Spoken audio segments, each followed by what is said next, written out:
Magandang umaga, Philippine Air Force. Alamin natin ang magiging lagay at taya ng panahon ngayong araw ng linggo, July 26, 2026. Para sa ating synoptic equation ng ating minomonitor na bagyo sa labas ng ating Philippine Area of Responsibility na si dating Quiapo with Typhoon International name Noul ay huling namataan kaninang alas 3 ng umaga sa layong 745 km west-northwest ng Itbayat, Batanes. Ito ay may taglay na hangin na 140 km per hour malapit sa gitna at may pagbugso na umaabot ng 195 km per hour.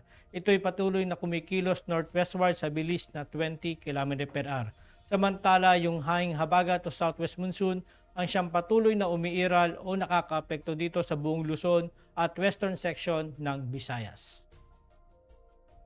Dahil dito asahan natin ang general area forecast dulot nga ng southwest monsoon ang occasional rain sa Zambales at Bataan. Samantala dito naman sa Metro Manila at atitirang bahagi ng Luzon, pati na dito sa may Aklan at Antique ay makakaranas na maulap na kalangitan na may kalat-kalat na pag-ulan, pagkulog at pagkidlat.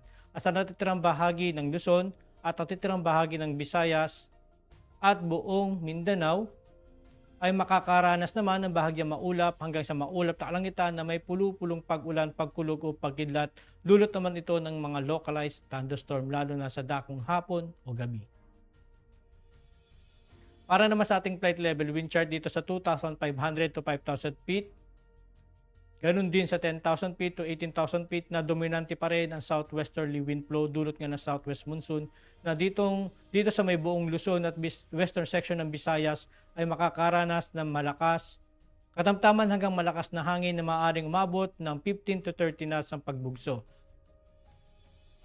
Dito naman sa impact sa flight operation sa Pangasinan, Zambales, Metro Manila, rest of Luzon, Aklan at Antique, ang main hazard nito ay most southwesterly wind flow expected to bring rainfall and gusty surface wind.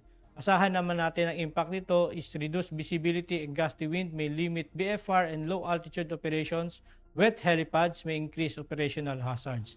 Sa fixed wing naman, asahan naman natin ang low ceiling, turbulence, and wet runway condition may result in flight delays, cancellations, or diversions to alternate airfields. Dulot naman ng localized thunderstorm dito sa natitirang bahagi ng ating bansa.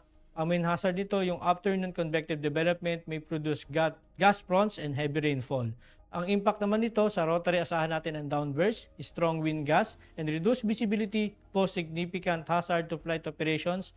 Avoid flight in or near cumulonimbus clouds activity. Asahan naman natin dito sa fixed wing, ang impact nito is severe turbulence and wind shear are likely during arrival and departure phases. Aircraft may experience delays or require diversions to alternate airfields. Para sa ating astronomical information, ang araw ay sumikat kaninang 5:38 AM at lulubog mamayang 6:27 PM.